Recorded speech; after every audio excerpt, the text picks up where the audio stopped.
कभी सोचा है कि प्रोविडेंट फंड यानी कि पीएफ या ईएसआईसी के नियमों में हुई एक छोटी सी चूक किसी को जेल तक भी पहुंचा सकती है?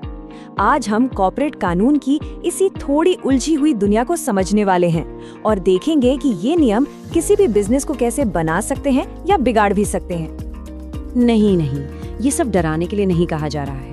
ये उन बिजनेसेस के लिए एक कड़वी सच्चाई है जो कंप्लायंस को आप जानते थोड़ा हल्के में ले लेते हैं। दांव पर बहुत कुछ लगा है और यहाँ अरे मुझे तो पता ही नहीं था जैसा कोई भी बहाना बिल्कुल काम नहीं करता। लेकिन मजे की बात ये है कि हर कोई इस जाल में नहीं फंसता। कुछ बिजनेसेस ने बड़ी समझदारी से कानून को ही अपनी ढाल बना लिया है। हम ऐसे ही 3 असली और बेहद जरूरी मामलों पर नजर डालेंगे जिन्होंने पीएफ और ईएसआईसी कंप्लायंस की पूरी तस्वीर ही बदल दी और जो आज भी हर बिजनेस के लिए एक कीमती सबक हैं। तो चलिए पहले केस से शुरू करते हैं।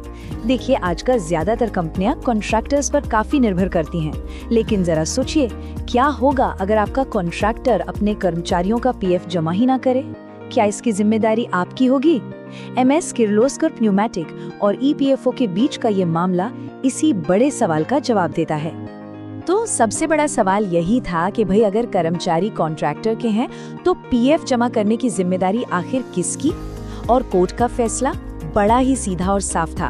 उन्होंने कहा कि अगर आपके पास एक मजबूत वैलिड कॉन्ट्रैक्ट है, आप ये साबित कर सकते हैं कि मजदूरी दी गई है और आपका कॉन्ट्रैक्टर अपनी पीएफ की जिम्मेदारियां पूरी कर रहा है, तो फिर आप पर कोई आंच नहीं आएगी। तो इस पूरे केस का निचोड़ क्या है? सीधी सी बात है, डॉक्यूमेंट्स, डॉक्यूमेंट्स और डॉक्यूमेंट्स। कॉन्ट्रैक्टर्स के साथ काम करते समय आपके कागजात ही आपका सबसे बड़ा कानूनी सुरक्षा कवच है। हर चीज को वेरीफाई करना और उसे डॉक्यूमेंट करना बेहद जरूरी है। अच्छा, अब आते हैं दूसरे केस पर। ये जुड़ा है ईएसआईसी से। मान लीजिए कि कोई कंपनी अपने कर्मचारियों को पहले से ही बहुत अच्छी हेल्थ सुविधाएं दे रही है, तो क्या उसे फिर भी ईएसआईसी में पैसा जमा करना जरूरी है? टाटा केमिकल्स ने इसी सवाल को उठाया और वो इसे सीधे सुप्रीम कोर्ट तक ले गए। यहाँ मुद्दा ये था कि क्या एक बेहतर प्राइवेट हेल्थ स्कीम किसी कंपनी को ईएसआईसी योगदान से छूट दिला सकती है? और सुप्रीम कोर्ट का जवाब था एक जोरदार हाँ, लेकिन एक बहुत जरूरी शर्त के साथ। आपकी जो स्कीम है वो सिर्फ कहने के लिए बेहतर नहीं होनी चाहिए, बल्कि उसे आधिकारिक तौर पर मंजूरी भी मिली होनी चाहिए। यहाँ से हमें क्या सीखने को मिलता है कि सिर्फ अच्छी नीयत से काम नहीं चलेगा। छूट पाने के लिए कानूनी वैधता चाहिए। आपको ये बाकायदा साबित करना होगा कि आपकी योजना वाकई बेहतर है। सिर्फ दावा कर देने से कुछ नहीं होता। देखिए, इंसान है तो गलतियां तो होंगी।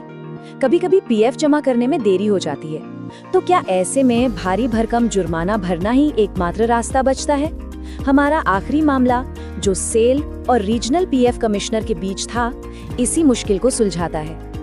हुआ ये कि सेल पर पीएफ भुगतान में देरी के लिए पेनल्टी लगा दी गई थी, लेकिन यहाँ अदालत ने एक बहुत ही बारीक लेकिन जरूरी बात पर ध्यान दिया। क्या ये देरी जानबूझकर की गई थी? सेल ने ये साबित कर दिया कि एक अनजाने में हुई गलती थी और उन्होंने जांच में पूरा सहयोग किया। नतीजा, अदालत ने पेनल्टी माफ कर दी। ये सबक शायद सबसे जरूरी है। जब भी कोई गलती हो जाए तो ईमानदारी और खुला संवाद आपका सबसे अच्छा बचाव हो सकता है। अदालतें आपकी नीयत को देखती हैं और अगर आपकी नीयत साफ है तो ये बात बहुत मायने रखती है। तो ठीक है, हमने ये 3 ऐतिहासिक मामले देख लिए और इनसे बहुत कुछ सीखा भी, पर अब यहाँ से आगे क्या? इन सारी जानकारियों को अपने बिजनेस को सुरक्षित रखने के लिए एक ठोस रणनीति में कैसे बदला जाए? यहाँ एक एकदम सिंपल 4 स्टेप का गेम प्लान है। पहला, अपने कॉन्ट्रैक्टर एग्रीमेंट्स को कानूनी तौर पर बिल्कुल मजबूत बनाइए। दूसरा, अगर आप ईएसआईसी छूट चाहते हैं तो उसके लिए एक बुलेट प्रूफ केस तैयार रखिए। तीसरा, किसी भी पीएफ नोटिस का तुरंत और पूरी जानकारी के साथ जवाब देने के लिए हमेशा तैयार रहें। और सबसे जरूरी, आज हमने जिन मामलों पर चर्चा की है उनसे लगातार सीखते रहें। और हाँ, एक बात और याद रखनी है, कानून जगह के हिसाब से थोड़ा अलग हो सकता है। जैसे सोनीपत, कुंडली और बाड़ी जैसे बड़े औद्योगिक क्षेत्रों में वहाँ के स्थानीय नियमों की गहरी समझ होना बहुत जरूरी है। यही छोटी सी बात सफलता और विफलता के बीच का अंतर बन सकती है। अक्सर ये देखा गया है कि पीएफ और ईएसआईसी की इस जटिल दुनिया को लेकर बहुत कंफ्यूजन होता है, या हो सकता है किसी के डेस्क पर कोई डराने वाला कानूनी नोटिस आ गया हो। अगर ऐसी कोई भी स्थिति है तो घबराने की बिल्कुल जरूरत नहीं है। इन चुनौतियों से निपटने के रास्ते हमेशा मौजूद होते हैं। तो सीधी सी बात है, कंप्लायंस कोई बोझ नहीं है, बल्कि ये किसी भी बिजनेस के लिए एक सुरक्षा कवच की तरह है। आज हमने देखा कि कैसे कानून की सही समझ हमें महंगी गलतियों से बचा सकती है। अगर बिजनेस को सुरक्षित रखने के बारे में ऐसी ही और जानकारी चाहिए तो हमारे साथ जुड़े रहिए और सब्सक्राइब करना मत भूलिएगा।